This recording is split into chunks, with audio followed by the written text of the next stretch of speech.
কিছুটা ময়দা নিয়ে আমি ভালো করে ময়ান দিয়ে এটাকে একটা ডো তৈরি করে রেখে দিলাম। আবার লিডটা খুলে পুরটা একটু ভাজা ভাজা করলাম, দেখলাম ফুলকপি সেদ্ধ হয়ে গেছে, তখন একটা পাত্রে আলাদা করে নামিয়ে দিলাম। এরপর ওই ডো থেকে ছোট ছোট লেচি তৈরি করে নিলাম।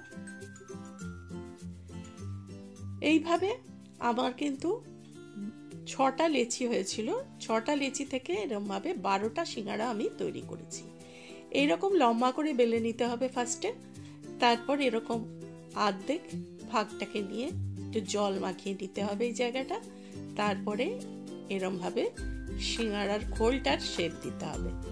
তারপরে পুরটা আমি পুড়ে দিলাম, পুরটা পুড়ে দিয়ে সাইডটা একটু মুড়ে দিলাম, আবার জল দিয়ে ভালো করে আটকে দিলাম।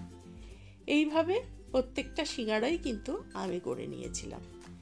একই প্রসেস, জল দেবো, তারপরে খোলটা তৈরি করব, এরপর পুরটা ভরবো, আবার জল দেবো সাইডে দিয়ে সামনেটা একটু মুড়ে নেবো, মুড়ে নিয়ে বাকিটা আটকে দেবো। এইভাবে একে একে আমি সমস্ত সিঙ্গাড়াগুলো গড়ে নিয়েছিলাম। রুটিটা কিন্তু খুব পাতলা করে বেলতে হবে, খোলটা যাতে খেতে ভালো লাগে।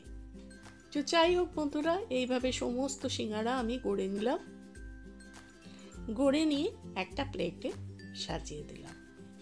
এইভাবে একে একে আমি 12টা সিঙ্গাড়া গড়ে নিয়েছিলাম।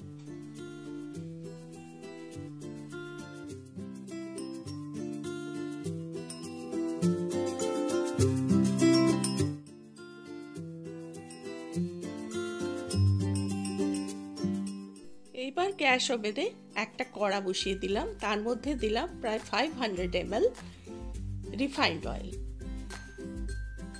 তেলটা কিন্তু আমি গরম হতে দিইনি, আঙুল ডোবানো যাবে এরকম অবস্থায় সিঙ্গাড়াগুলো কিন্তু ছাড়তে হবে এবং লো আঁচে তেলটাকে রাখতে হবে।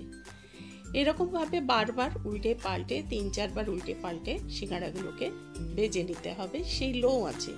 আঁচটা কিন্তু হাই বা মিডিয়াম করা যাবে না। এইভাবে যখন সিঙ্গাড়াগুলো ভালো ভাজা হয়ে গেল, তখন একে একে আমি তুলে নিলাম।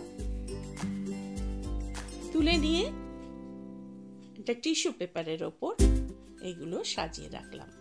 এইভাবে প্রতিবারেই আমি 6টা করে সিঙ্গাড়া দুবারে ভেজে নিয়েছিলাম।